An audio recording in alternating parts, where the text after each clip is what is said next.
Setback today in his campaign against sanctuary cities. A United States Appeals Court ruled in favor of sanctuary cities, saying the president's threat to withhold federal funding as punishment is unconstitutional.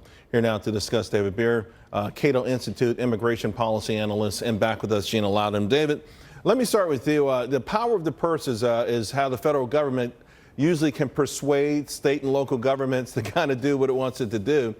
I'm pretty sure this challenge, the legal challenge, will continue, but how do you feel about this ruling?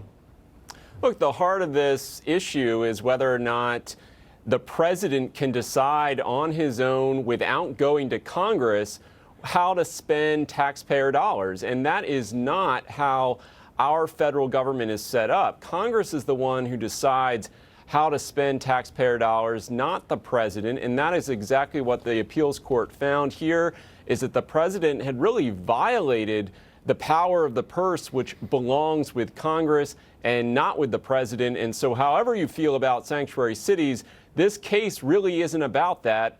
It's about the power of the president and the separation of powers that our founders created.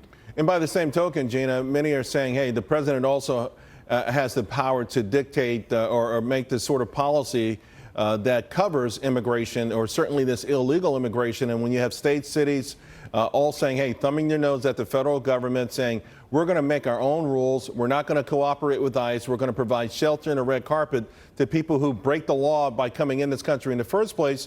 Maybe it requires drastic measures to fight back. Wouldn't it seem, and I'm not an attorney, Charles, but wouldn't it seem the most fundamental of fundamentals that when someone refuses to go along with federal law, that the federal government withholds federal funds? I mean, that seems so fundamental and elementary to me that I almost can't believe we're having this conversation. But I'm frankly glad we are, because I think that this ruling, look, Charles, ultimately, sanctuary cities will end. This is a liberal court. These are liberal cities. The American populace is not they do not want sanctuary cities. They don't like it. The immigration issue, the illegal immigration issue, is what is winning the most for this president, and why his popularity continues to rise. So ultimately, they will end. It's just a question of when. David, will it end ultimately with legal victories and higher courts, or ultimately will it end through the ballot box?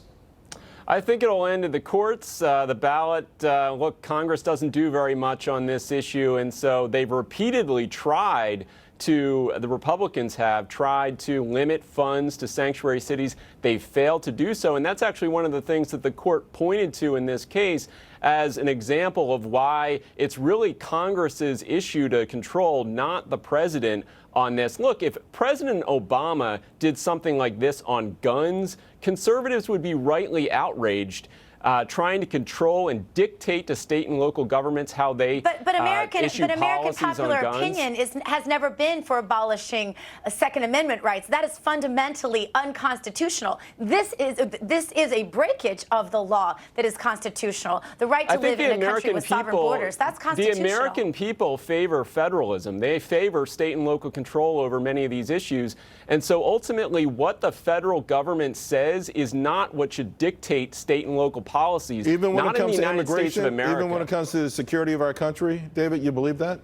Ultimately, how state and local governments fund their police forces and spend their resources, that is up to them, and it doesn't matter what issue it is. The federal government does set immigration policy, but this is not about immigration policy. This is about how police and state and local police spend their resources and use their time. I do agree that it's going to happen at the ballot box, and I do believe that at some point Congress is going to have to make a stand on this. Thank you both very much. I do too, and it's high time. All right. Now, Iran reportedly planning